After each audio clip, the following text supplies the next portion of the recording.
बाद हम लोग समझेंगे संयोजकता अर्थात वैलेंसी क्या होती है। तो वैलेंसी की परिभाषा कई तरीके से दी जाती है, तो यहाँ पे हम 3 तरीके से देंगे। पहला जो देखिए वैलेंसी की परिभाषा है, ये सामान्य परिभाषा है। किसी तत्व के परमाणु में दूसरे तत्व के परमाणु के साथ संयोग करने की प्रवृत्ति होती है, तो किसी तत्व के परमाणु की इसी प्रवृत्ति को तत्व की संयोजकता कहा जाता है। एक तत्व है और उसका परमाणु दूसरे किसी तत्व के से क्या करता है, संयोग करने की प्रवृत्ति रखता है, तो यह प्रवृत्ति कहलाती है संयोजकता।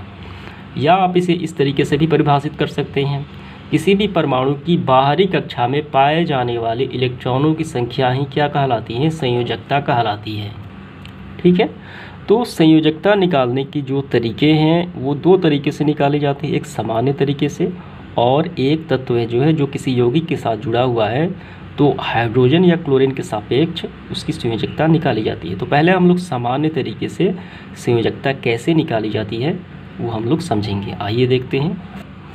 तो यहाँ पे देखिए, किसी भी परमाणु की बाहरी कक्षा में पाए जाने वाले इलेक्ट्रॉनों की संख्या क्या कहलाती है, संयोजकता कहलाती है। जैसे हम एक तत्व लेते हैं सोडियम, तो इसका जो इलेक्ट्रॉनिक विन्यास क्या होता है, पहले कक्षा में 2 इलेक्ट्रॉन, दूसरे में 8 और तीसरे में कितना आएगा, 1 आएगा, तभी तो 11 होगा। ठीक है, तो यहाँ पे आपको कुछ बात ध्यान देना है। अगर किसी तत्व के बाहरी कोश में, ये बाहरी कोश है, में इलेक्ट्रॉनों की संख्या 1, 2, 3 और 4 आ जाए तो वही इसकी संयोजकता हो जाएगी।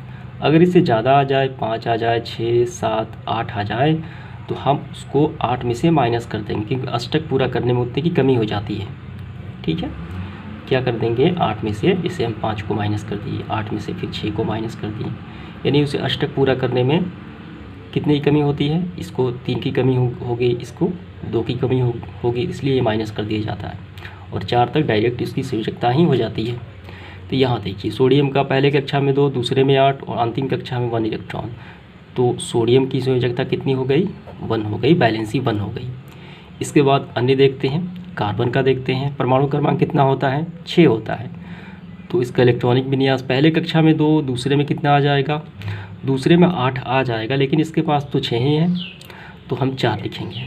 तो बाहरी सेल में कितने इलेक्ट्रॉन, 4 इलेक्ट्रॉन, तो 4 तक है, तो इसकी संयोजकता ही 4 हो जाएगी। ठीक है, तो यही कहलाती है, तो किसी भी तत्व के परमाणु की बाहरी कक्षा में पाए जाने वाले इलेक्ट्रॉनों की संख्या ही संयोजकता कहलाती है। इसके बाद थोड़ा ये देख लेते हैं, 4 से ज़्यादा। तो जैसे देखिए फास्फोरस का कितना होता है, 15, पहले कक्षा में 2, दूसरे में 8, 2, 10 और 5, 15, तो इसकी संयोजकता कितनी हो जाएगी, इसकी हो जाएगी 8 में से 5, यानी अष्टक पूरा करने में कितनी कमी है, तो 3 की कमी हो जाएगी।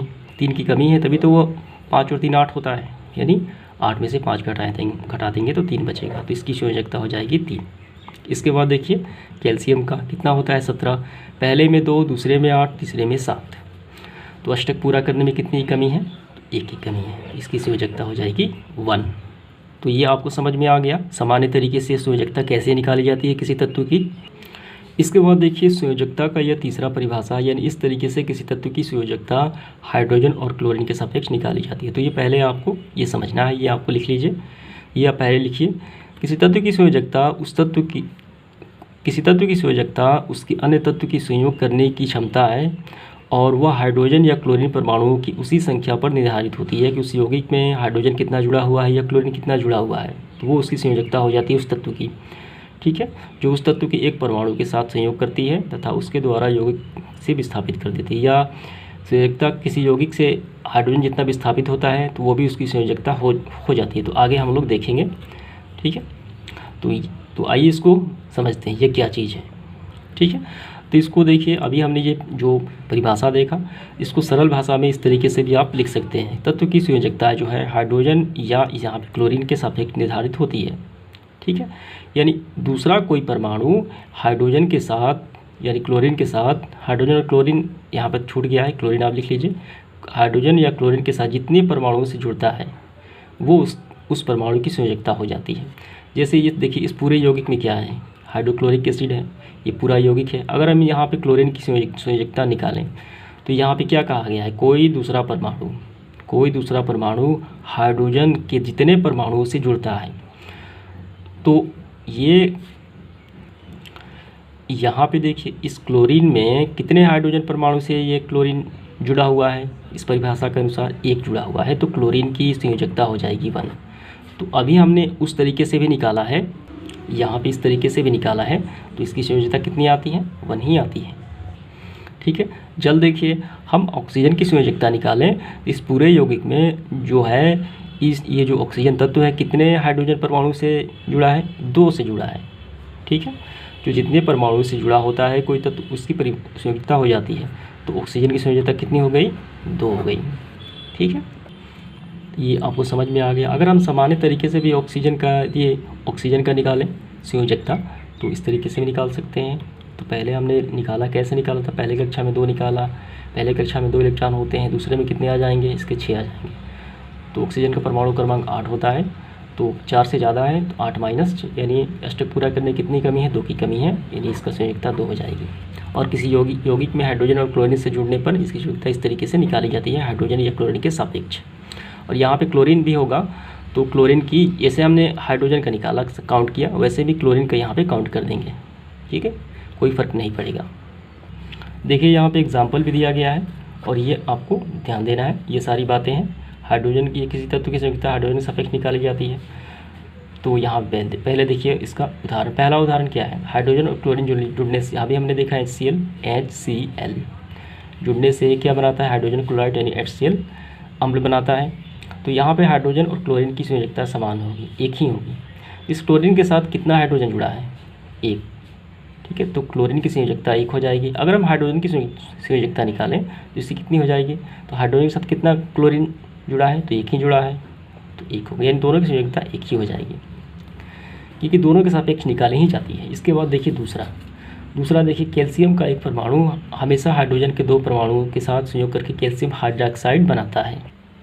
कैल्शियम हाइड्रॉक्साइड जो है, कैल्शियम जो है एक परमाणु हाइड्रोजन के 2 परमाणु के, कैल्शियम हाइड्रॉक्साइड क्या है, CaOH। ठीक है, ये कैल्शियम हाइड्रॉक्साइड का फॉर्मूला होता है। यहाँ कैल्शियम के साथ कितना हाइड्रोजन है, यहाँ पे 2 हाइड्रोजन है। ठीक है, तो कैल्शियम की संयोजकता कितनी हो जाएगी, 2 हो जाएगी, क्योंकि इस कैल्शियम के साथ हाइड्रोजन 2 की संख्या में जुड़ा है। ठीक है, इसके बाद देखिए ऑक्सीजन का एक परमाणु हाइड्रोजन के 2 परमाणु से, ये जल की बात हो रही है, तो H2O। यहाँ पे जल की संयोजकता कितनी हो जाएगी, 2 हो जाएगी, क्योंकि इस जल के साथ कितना हाइड्रोजन जुड़ा है, तो 2 जुड़ा है, तो ऑक्सीजन की संयोजकता हो जाएगी 2। ठीक है, तो इस और यहाँ पे कुछ तत्व ऐसे भी है जो हाइड्रोजन के साथ संयोग नहीं करते, जैसे सोना जो है हाइड्रोजन से संयोग नहीं करता, तो किससे कर लेगा, क्लोरीन से कर लेगा, और उससे वो संयोजकता निकल जाएगी। तो यहाँ देखिए हाइड्रोजन के बदले क्या है, हाइड्रोजन के बदले यहाँ पे क्लोरीन है, यहाँ पे हाइड्रोजन के बदले क्लोरीन है। तो वैसे ही निकालेंगे, जितना संख्या में हाइड्रोजन जुड़ा है या क्लोरीन जुड़ा है, वो जो संख्या है उस तत्व की संयोजकता हो जाएगी। यहाँ पे लोहे की संयोजकता कितनी हो जाएगी, क्लोरीन 3 जुड़ा है, तो इसकी संयोजकता हो जाएगी 3। ठीक है, और इसी तरीके से देखिए यहाँ पे एक विस्थापन द्वारा भी होता है, हमने देखा है यहाँ पे फॉर्मूला में लिखा हुआ, यहाँ एक संयोजकता का निर्धारण किसी तत्व या यौगिक से हाइड्रोजन के विस्थापन द्वारा भी होता है। किसी यौगिक से हाइड्रोजन का विस्थापन द्वारा भी संयोजकता निकाली जाती है, जितनी संख्या में हाइड्रोजन विस्थापित हुआ है। यहाँ पे देखिए उदाहरण के लिए जस्ता का एक परमाणु हाइड्रोक्लोरिक अम्ल या सल्फ्यूरिक अम्ल से हाइड्रोजन के 2 परमाणुओं को विस्थापित करती है, यानी विस्थापन अभिक्रिया कहलाती है। तो जितनी संख्या में हाइड्रोजन विस्थापित होगा तो उसकी संयोजकता हो जाएगी जस्ते की। ठीक है, ये आपको समझ में आ गया होगा।